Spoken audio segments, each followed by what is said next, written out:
Test, test, test. Here we go. Here we go. Good afternoon.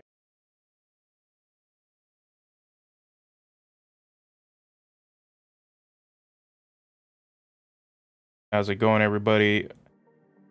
Here we go. Change up the music a bit for the stream. What's going on, Adrian? I see you. Thank you for showing up to the stream. Yeah. Is Dungeoneers Pack Live. My name is Josh. Thank you for tuning in. This is a weekly live stream where I go ahead and talk about latest news in Dungeons and Dragons, and also go over topics that players and members of the community have asked to cover, not for my advice and answer your questions regarding it. This week we're talking about how to use your role play to encourage or lead the path to your multiclassing. Normally, multiclassing and roleplay do not go hand in hand, or at least that's the offset of the community has, that multiclassing leads mainly to optimization or to power gaming, and that roleplay is on the opposite end of the spectrum. But in this stream, I'm hoping to address that and show you that those things can go hand in hand and should work hand in hand, because Dungeons and Dragons is a role-playing game. So, and yeah, regardless of how you develop and create your character, roleplay should not be devoid of it. So, going into the news part of the show, there really isn't much news going on. Everybody's sort of on pins and needles, kind of waiting. There's a lot of like Kickstarters and stuff going on for a lot of third-party people, but it's in between this weird news drought, because we're getting a slew of books. Next week we're getting Wild Beyond the Witchlight is dropping next Tuesday, this coming Tuesday, and then right after that, the following month, Fizzban, Treasury of Dragons, the Dragon book, bringing in two dragon subclasses, I mean, and a bunch of stats for dragons. So that's going to be interesting. Then after that, we get Strix Haven, which looks to add. It's a new setting, a Magic the Gathering setting that's transitioning into D&D. That's adding more feats, more spells for players, on top of a whole new setting for DMs to run games in, and also more social. That was like one of the big selling points, is mainly how to address certain aspects of college life or school life, and they're going to give you rules on how to address that kind of environment to maybe be a little bit more non-combatant. I know Wild Beyond the Witchlight, they say you can do the whole game without combat, so it's going to be interesting to see what more social and non-combat rules and mechanics they add to the game, as the core of D&D, as much as live streams and role-playing community and the content creating community does push for more role-play heavy, good to watch and more entertainment. The core of D&D, it's a combat game. Like, combat is built into the game. Using your abilities is all mainly combat based. So it'll be interesting what kind of mechanics they add in these two books that kind of address and maybe add to the non-combat aspect, and whether those mechanics or tips are matter or warranted, and how the community in general receives it or is receptive of it. Yeah, but that is pretty much it for the news. There's really anything. We're pretty much in this big weird drought. Biggest thing next week, my plan for this live stream is to go ahead and talk about Wild Beyond the Witchlight. It'll probably be spoilers. I'm hoping to have some guests with me to discuss the book, so hopefully you guys can come back into that. We're going to be talking, before we jump into the topic and offer my advice, let us jump into question of the week here. Question of the week. I get and asked you guys: have you or someone at your table multiclass because of the story? So a lot of admittedly, even when I've done character build, it tends to be in a very white room, white box scenario, where you're building for a generic enemy with X amount of hit points, etc. But there's an alternate path. There you can just have no plans to no plans to multiclass, and then something happens in the campaign that as you consider multiclass. So, and that was what I was getting at. So, thank you guys for sharing your stories. I got to read a few of them before the live stream, and I really, really enjoyed them. So Thunderwolf said, I planned to multiclass from a Warlock to an Ambermine Sorcerer and Rime of the Frostmaiden because of a Psionic Crystal, but never had the chance.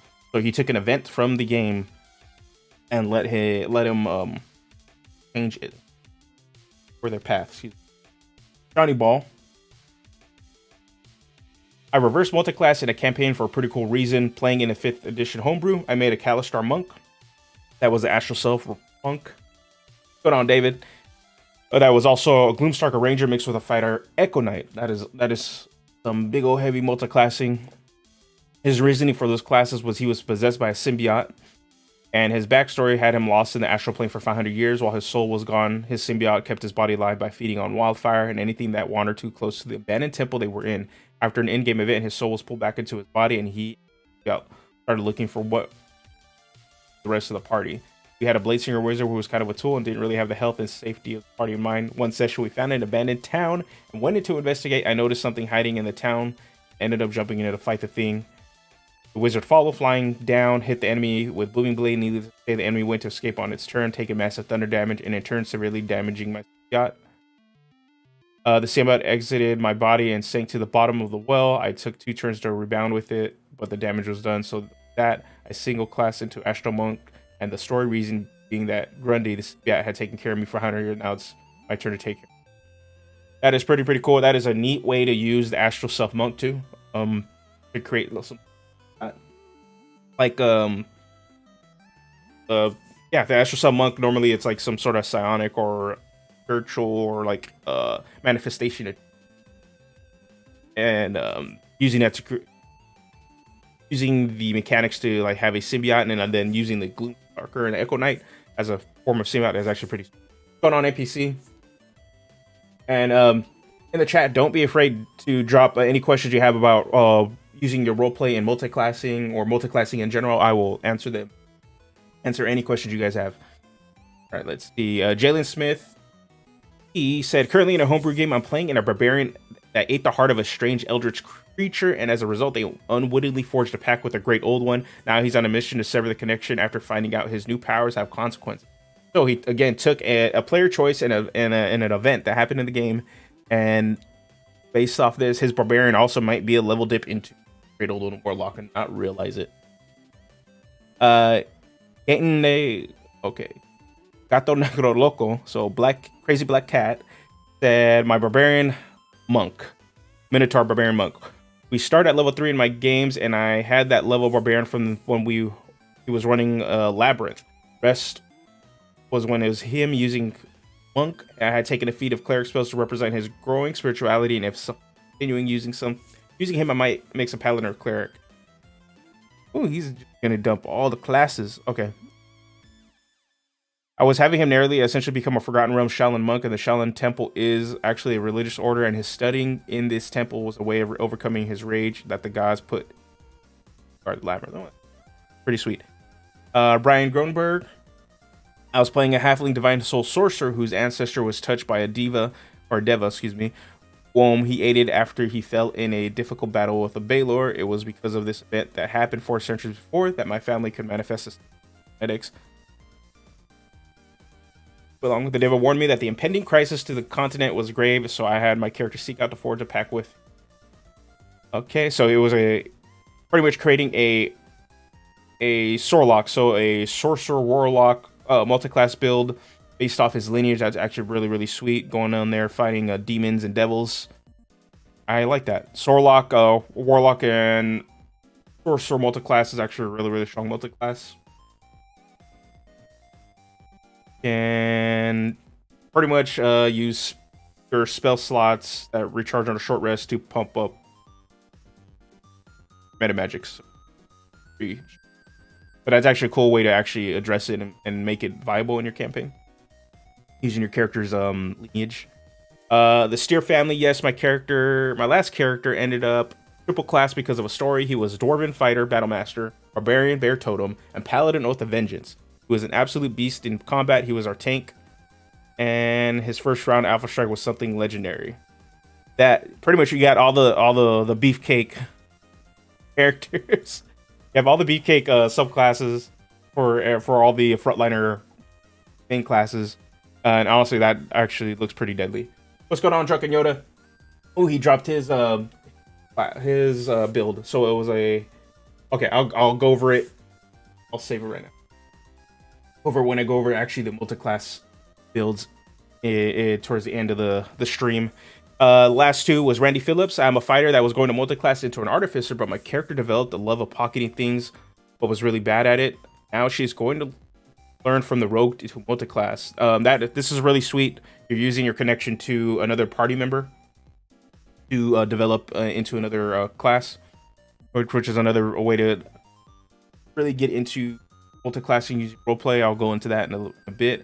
Oliver L., the last one, played a ranger in a group where he ended up in proxy battle between a beast demon cult and an angel cult. After we almost all got killed by the beast cult, we lost a friend and my ranger. Okay, so I get into the topic today. Again, if you guys have any questions, go ahead and drop them in the chat regarding this topic or anything. Answer. So, when we're looking at using role playing to help multiclass or to address multiclassing or bouncing off the roleplay of multiclassing, big thing is always talk to your DM. That is probably the hugest thing, especially when it comes to these white room builds that we tend to do. Normally, when people multiclass, they associate it with power gaming and optimization. That's just how it is. Most people, when you see builds online on Reddit, on content creator videos, anybody in Discord discussions, it's all about optimization and making the best choices or mixing combos of abilities and features that end up breaking the game in such a way or allowing you to succeed in the game easily. But it doesn't mean the character concept you have that requires the multiclass is removed from the roleplay, and the roleplay and the concept are removed from the actual powerful build. Sometimes you need those features from those two classes or multiple classes to actually develop the character you're trying to play. But the big thing about multiclassing is that character building, when you multiclass using character building prior to actually playing in a campaign, those choices and stuff are always stem from the player. That decision and those options tend to be made from the player. And what I mean is that a DM is never going to impose a multiclass on you prior to playing any campaign. Normally, if somebody's building a character before making it a campaign and pretty much plotting their character progression path, and you decide to multiclass at a certain point, at an X point, say for example you're a bard, and then eventually you want to pick up Hexblade Warlock, just one level dip. At a certain point, you're going to be like, okay, well, I need to pick this Warlock level up, and that's based off of you. And that's prior to playing the game, not even understanding and comprehending any of the story that's going to be involved, not even discussing with your DM. So that's what I mean, like discuss with your DM. In most cases, I can even admit some of my multi-class builds on my channel are built that way, with the fact that it's stemming from you making that decision, you plan on multi-classing based off your character and the concept more so than involving the story and the events that happen and the NPC relationship you build with in the game. Okay.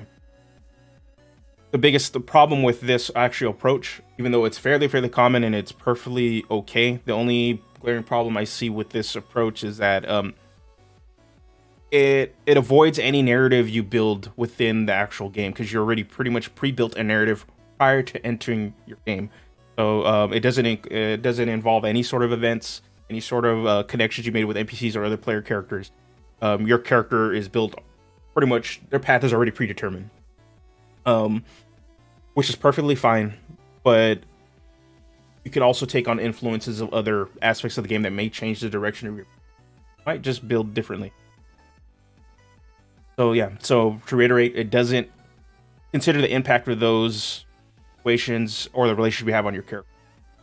So how to do general, if we're looking at multiclassing, both from White Room scenario, you have the pre-planned path, or you're going to use the game to dictate how you're going to multiclass. What should you do? Mainly for those that are looking to multiclass and have like the pre-built path, immediately talk with your DM. Pretty much that's like the number one go-to rule for most things. The reason you want to discuss with the DM, it helps alleviate or helps them address any potential story threads to help you develop into sort of to help you develop that multiclass and give you opportunity to roleplay it out, so that that one level dip in the hexblade just doesn't come out of nowhere. You know, you're not just taking it because it's a set of abilities, and you're more so it's like maybe you have the potential to play into the hexblade fantasy though, and the DM can build, because maybe it might change how their bigger story is going to play out, and maybe address that pact of the Warlock or something. For example, in my Avernus campaign, my buddy David, he is playing a half orc. Start off as a wizard, and then he immediately told me I want to also dip into cleric later on. So we've given him opportunity to sort of develop his connection to God of Torm, and now that they just hit level 7, but I believe at least one level cleric. He's finally able to take cleric because his connection to Torm, the god of his, was strong enough that he felt that he can actually dip. So yeah, and it's just things like that. It's from a DM perspective, allowing to help players develop that story, so other players don't see that you're getting hit sidetracked by a random story element. Feed those things in. That helps the DM a lot. Also makes the player one. It makes you more immersed in the world, and it allows the other players to react to it in a way, so that they are also immersed and react to this. Thing is, in general, multiclassing on a long campaign is such a hard thing to do, especially when you have those predetermined paths for multiclassing. So always keep that in mind. There's a bunch of crazy builds that go from like, I want X fighter, X warlock, X rogue, whatever. But obviously, it's at a certain level point you're gonna get to do the thing your build's supposed to do, and sometimes campaigns progress slowly where you're never gonna get to that, or you get to that point, but by the time you get to that point, the level progression and you're still turned off by the mechanics because character isn't doing the thing you want it to do until that point, so that it is harder to do those things and understand that if you're going to talk to your DM and do the story progression approach and have these takes longer, the payoff may be worth it. Consider the role play and maybe even lean into the struggles that you personally as a player are having with the build prior to getting to do that cool thing you want at that certain level. Play into your character maybe failing and struggling, trying to adapt to those. Play into your own frustrations, and then with the build at that time. But understand that in those scenarios, it's going to take longer to get to your multiclass. So use that time to develop the role play for it. Biggest ways to sort of address those things are like bring those role play elements into it. If you're going to do a long story progression where you're going to slowly multiclass, if any of those multiclass choices have a connection to another NPC or another player, you can develop those relationships, and maybe that's why they take on those classes. In general, multiclassing with like heavy builds where you just know the character is like this, they're going to be, are good for one shots or games that start at later levels. I will be honest. If you got to go like, for example, I have a build in the chamber for a Ravnica Golgari monk that's also a druid. But in order to get the class to actually work, it doesn't work until maybe level 7. level 8. So that's one of those things, like the character isn't fully realized until mid game. And most games end at level 10, so by the time you get to 7, you get maybe 3 to 4 levels of actually doing the thing. So this is one of those things when you're multiclassing and understand how that's going to affect your roleplay and your story. Like if you have an X point, or you're starting at A and you need to get to X. Play with the story a bit, get to that point. Then the next thing is consider the class and subclass fantasy, especially when you're developing your character either prior and creating that path already that you already want to determine these are the classes you want, or you're letting the class fantasy, or you're letting the things that are happening in the game, you're reacting to it and you're deciding based off of that. Each class has its own fantasy associated with it, and subclass has its own associated. Leaning into their stories, that's the biggest thing.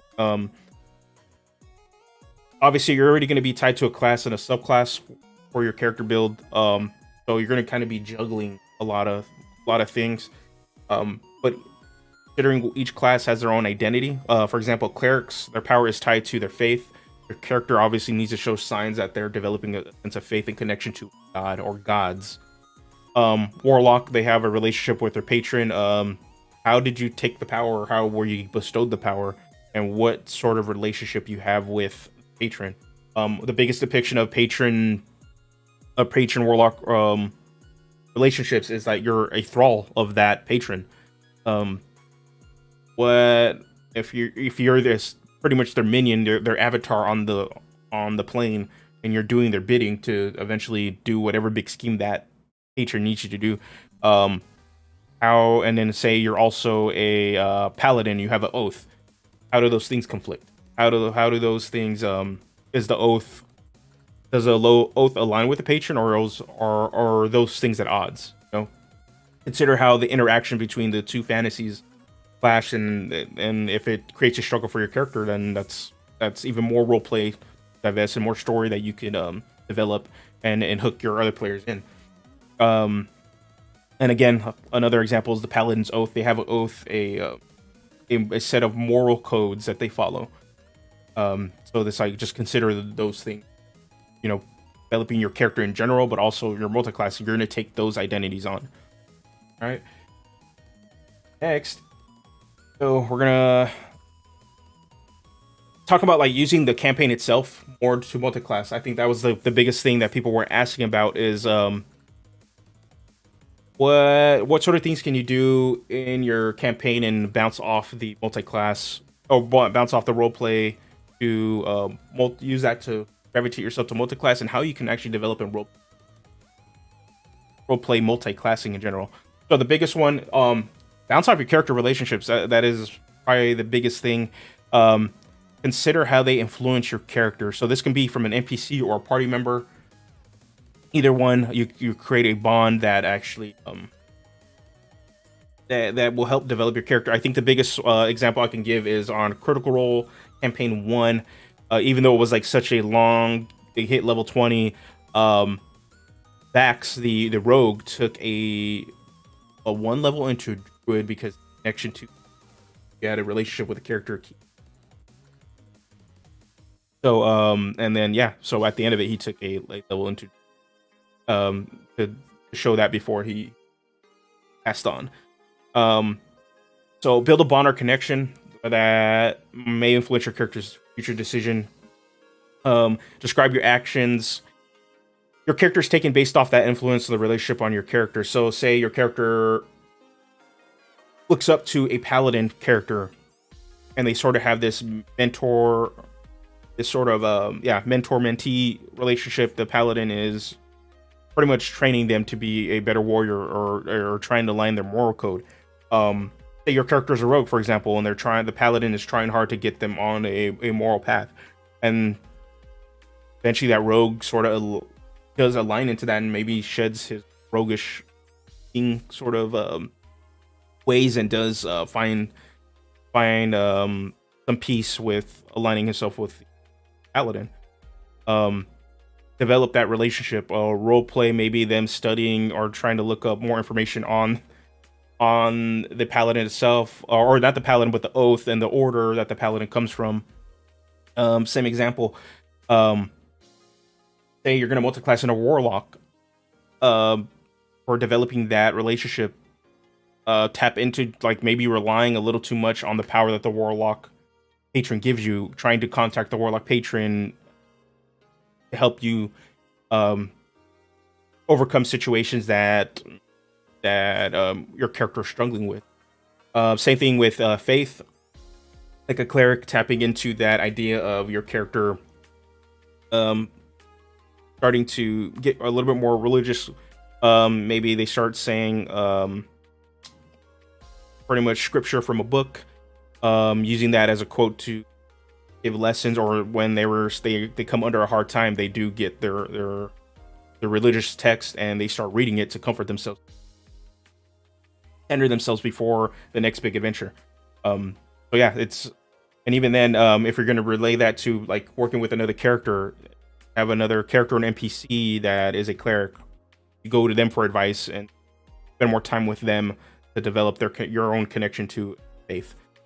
Same thing with the Warlock, it'll be the NPC. Like you need to develop that relationship with the patron, have that. And not the big thing with Warlock stuff is don't be afraid to have that relationship with the patron.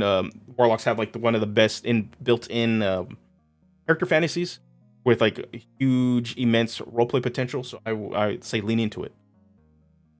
The next thing is use the campaign using the events of a campaign to multiclass. This is mainly you reacting to the world and the events and the situations that happen to your character, and then bouncing off of it. So, for example, another character's death,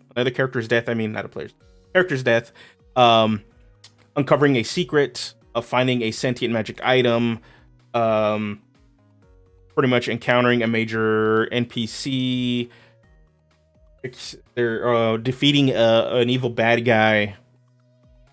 All these sort of big major events and touchstones of a campaign can warp and change how you decide to multiclass if you end up deciding to multiclass. It really comes down to how do you think as a player this going to affect your character? What events going to make it so that how your characters are going to react to it and what they need to better themselves or put them on a path to do those things. So say for an example in an event of a character death, you're a fighter, or you're not a fighter, maybe you're a wizard or some sort of spellcaster, but one of your heavies died, and then your character's decisions is, well, I need to be stronger, I need to be better. Does that mean that they're going to be more physically trained to be better? So they start developing and start training to be more physical, so to eventually take in fighter subclasses. Or maybe they're going to be search for more power. So either they start to learn from books and try to accumulate spells so they can go into wizard, or they want to take a shortcut and just want power immediately. Boom, you develop that relationship and them trying to learn and find artifacts of power or ways to connect to greater deities to siphon power from become a warlock. Or the events of that character death shakes them and they need to find comfort and solace in faith. So then they start developing and building a connection to a god and become a cleric.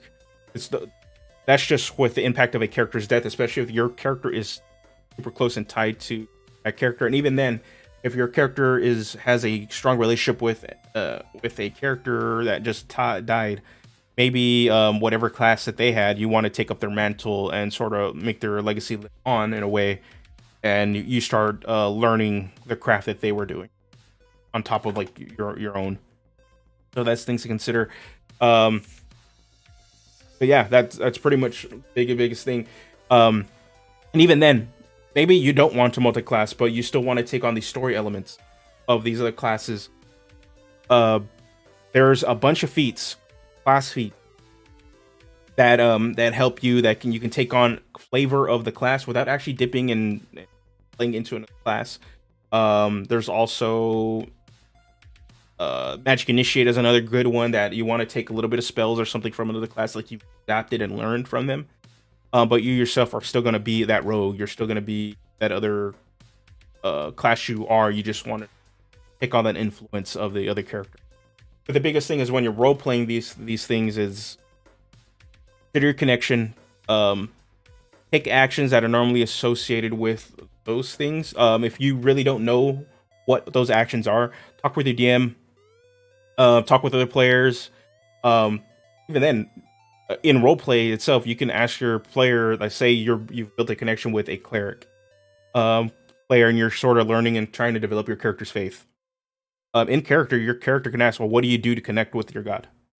That's a super roleplay opportunity for that cleric player to be like, "Well, develop that how their relationship was with their god," and then maybe ask them what kind of like rituals, other things that they do to help them build connection.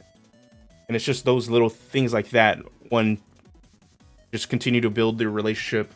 Two, helps you progress on the game level of eventually becoming a cleric or whatever class you are. And also, you just do more roleplay. That is the biggest set of advice. Pretty straightforward. Multiclassing using events in the game itself is fun.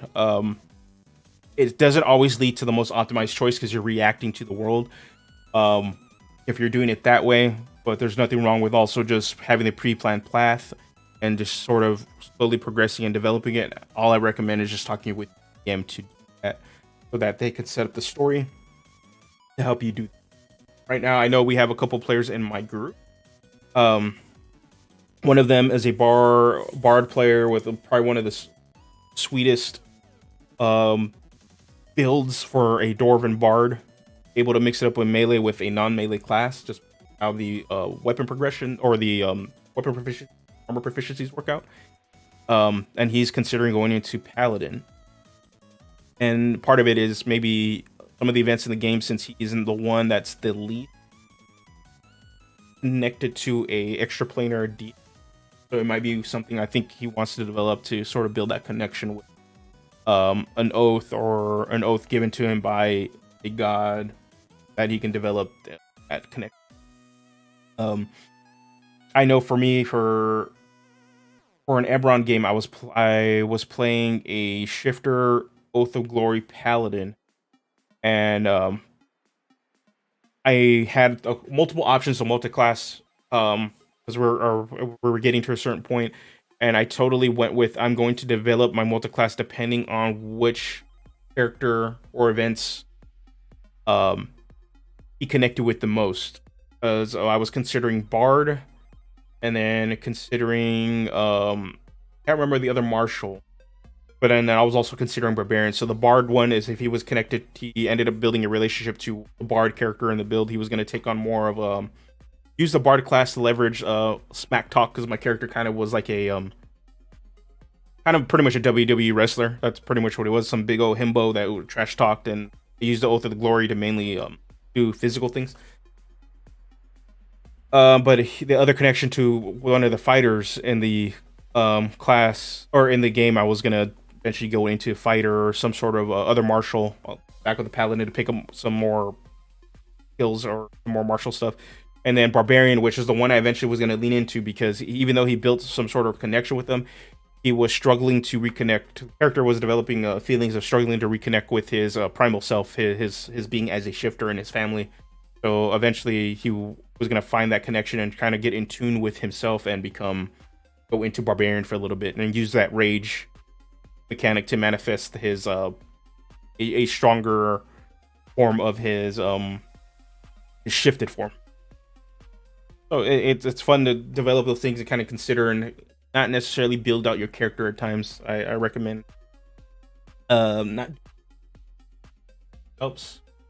If you guys have any questions, I'm gonna throw them in the chat. I'm going to move.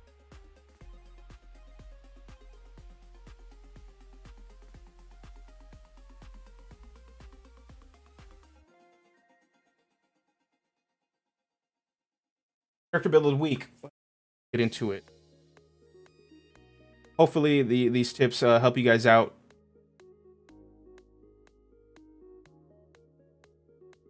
Character build of the week. All right. get into it. All right, actually, we're gonna before I jump into the build, I'm gonna go into Drunken Yoda's. He posted it here in the chat. He said it was a Fighter Echo Knight 4, a Rogue Assassin 4, and Ranger Gloomstalker 12 is a character like extremely deadly. It's a combo with a one-hit kill with a lot of evil guys. Yeah, pretty much Echo Knight allows you for the teleportation. Rogue Assassin, you get to act, as long as you get to act prior to a lot of people, you're able to sneak attack and add a crap ton of die. And then Gloomstalker, they have like boost to initiative, and then they get an extra free attack as long as they act before somebody else, an enemy in the game, in that combat on the first round. So yeah, for deadly, and Gloomstalker's like good, and Echo Knight is fun. Assassin just helps pump out more damage.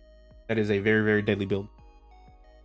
Okay, let's get into everybody else's build. Thank you, Drunken Yoda, for dropping that one in. And also, he developed his own, Drunken Yoda develops his own class for 5th edition called the Scion.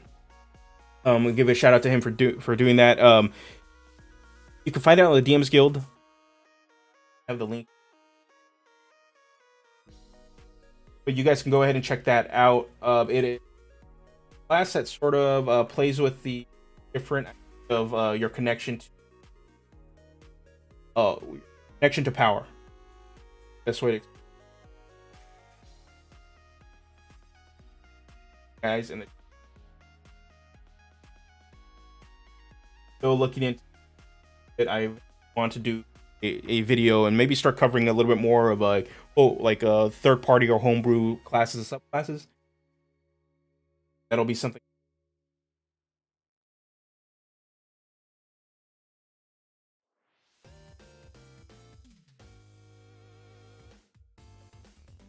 Check it out right there. And that is Scion class. All right, let's jump into the character build of the week. I wanted you guys to make a multi-class build, but put a story behind those class choices and your subclass choices. A lot of builds are white room scenarios, so you're just like, well, I'm going to take X, do Y because of this ability, and it creates this much amount of damage. So what I wanted to do was, well, what's the story behind it? What's really, why would your character go from one thing to... So, Robin Yeager, he says, this is actually one I've had in my back pocket for a while. It's a level 1 life cleric and pretty much Star Druid, everything else. Any race using the Haunted One background, Acolyte background, or the Folk Hero background. So it doesn't really matter which one you use. But the story is that long ago, you were a cleric, or at least trained to be, but then something happened before you took your final vows. Was it corruption in the church or an attack from thieves? Either way, you left the clergy disillusioned with the ideas of their god and left to wander. Sleeping many long nights under a blanket of stars, they guide your path, keeping you safe. Basically, a former cleric who left and started to draw upon the stars for magical might. Cleric can be anything really, but a life cleric mixed with stars can be really powerful and is one of my favorite healers. That is true. Life cleric's bonus to healing is always interesting, neat, and actually, I think prior to the Peace Chain cleric made a supportive healing-based build a lot more viable, because healing actually had a lot of impact with some of the buffs from the life cleric. And Stars Druid is probably one of my favorite druids on paper. I haven't actually got to play it, just because it gives you so much utility. You can be a blaster, actually just sit there and laser out people, or you can heal, or you have supportive stuff, and you still have all the druidy stuff. Yeah. Jalen Smith said a human variant, 2 levels of Hexblade, Blade Singer Wizard 6, so at least a level 8 build. Main feature is going to be Blade Song, Hex Warrior, Crossbow feature, or Crossbow Expert, Warcaster, and Armor of Shadows. So your main spells are going to be Eldritch Blast, Magic Missile, Armor of Agathis. Jarvis Bromwood was the son of 2 famed adventurers, a veteran fighter, and a retired cleric, mostly living in the shadows of the notoriety. Often seen as a spoiled brat by his peers. One day, going in Sharon's basement, Jarvis found a strange old hand crossbow. After fiddling with it, found it housed the spirit of a somewhat cantankerous Shadarkai warrior called Unel. With a promise of helping his Forgotten Warrior's legacy, Jarvis was taught the secret of arts of the Elven Blade Singers and how to bend the shadow weave to swim. Now setting off on the road, Jarvis goes by his new alias, the Whistling Shade, much to the annoyance of his patron.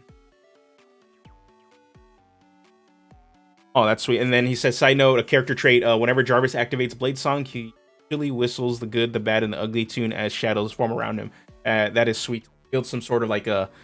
That's a neat way to build a gunslinger-esque Wild West side of character trope while still keeping the fantasy elements. I like that. That's...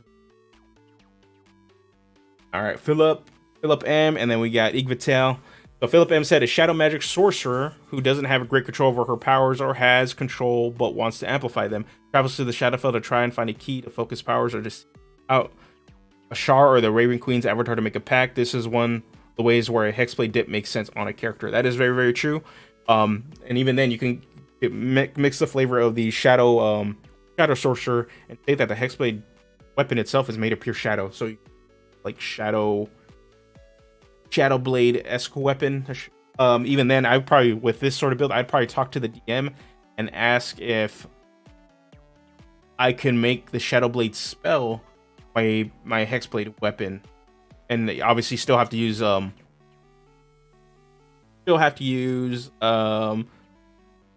like spell slots and stuff to cast it. But that'd be something I would ask, and if they would let me have the shadow blade itself benefit from using all the hexblade and packed weapon stuff. All right, and Igvitel, King Young Tai was the last member of the Kim dynasty and the heir to the throne. When he was a little baby, a loyal servant took him to a forgotten temple, was raised as an orphan. Monks taught him ancient 5-animal technique, mixture of different fighting styles. He faces many challenges and fought strong enemies, but Long Fu, the immortal, was too much for him and barely survives. In the forest, an old hermit took the young warrior under his wing and taught him Dai Sao, a superior form of martial arts. You have to learn strike like a tiger. Now you learn to be a tiger. And then, so it was a human noble monk, monk of the empty hand, but then also taking levels of moon druid to develop and be able to turn into a dragon. That's actually really, really sweet to mix the multiclass, especially two classes that tend to not be as favorable to multiclass. Monk does require a lot of like stuff to level into on a mechanic level, but story wise, this is pretty sweet and actually was awesome. I like that. Okay, thank you guys for submitting your questions of the week answers and your character build the week answers. If you guys want to join in on any time on that, you guys can do so. You guys can do so by going to the community page on YouTube. So Dungeoneer's Pack on YouTube, and then you just hit the community tab, and I post them every Tuesday and Thursday on average. Keep out for those, and you can drop your answers in there. Also, if you join the Discord, there's a link to the Discord below. You can also submit your answers there. I put them up in the chat, and you guys can start a thread, and I will be able to do them. And thank you guys for that. Thank you guys for showing up to the stream. Next week, we're going to be talking about Wild Beyond the Witchlight. I'm hoping to have some guests with me. See how that's going to work out. It might be a big group, it might be a couple, or it might just be. So we'll see. My plan is to discuss the book. It'll probably be spoilers. We will answer any questions you have. And speaking of Wild Beyond the Witchlight, I put out not the race. There it is. I put out the video covering the fairy and the Haragon. If you haven't checked that out, go ahead and check that out. Hoping to just discuss some of the issues with the Haragon, despite being super, super great. It has awesome racial traits. One of the racial traits is stupid clunky. The rabbit hop racial trait, it went from being unreliable to this weird clunky mess that it's either gives you extra movement, or you just dodge, or you just disengage. So definitely go check that out if you haven't seen it. If you want to, still haven't picked up the book, you're still iffy about the book itself, I recommend going to Fry Minis, going to his playlist. It's actually on his channel. Eric Fry Minis has a full coverage of the book so far. pretty much the only one that's done it. I recommend going checking him out. Give him a shout out, comment on his stuff, let him know I sent you over there. Show him some love, give him a sub. And he did a full awesome coverage of A Wild Beyond the Witchlight, kind of going into detail of a lot of the stuff, magic items, NPCs, also some backgrounds, etc. So he has a lot for DMs and players there too. That. So yeah, go check it out. Other than that, thank you guys again for showing up. Next week on the channel, obviously Sunday or next Sunday stream, Wild Beyond the Witchlight stream, we're going to be covering it since the book drops Tuesday. But also Friday, I will be dropping a build for the Harengon, using the new race option and doing a fun build for that one. So you can expect that one on Friday. Again, until next time, you guys can catch me on the socials, or catch me on the socials, Dungeoneers Pack YT on Facebook, Dungeoneers Pack on Instagram, DPack YT on Twitter. Also, you can support the channel directly by either becoming a Dungeoneer on Patreon or a Dungeoneer here on YouTube and getting a membership. Both give you different, too many things to say about what you guys will get depending on the level you pledge at. It goes directly to support the channel. But best way, obviously, to support the channel is to like, comment, subscribe on every video. It kicks it into the YouTube algorithm, and that helps me out a lot to get or to watch the videos, and lets people know, lets YouTube know that people are interested in, and we'll keep. All right. Again, thank you guys, and yeah, until next time, you guys have a good one.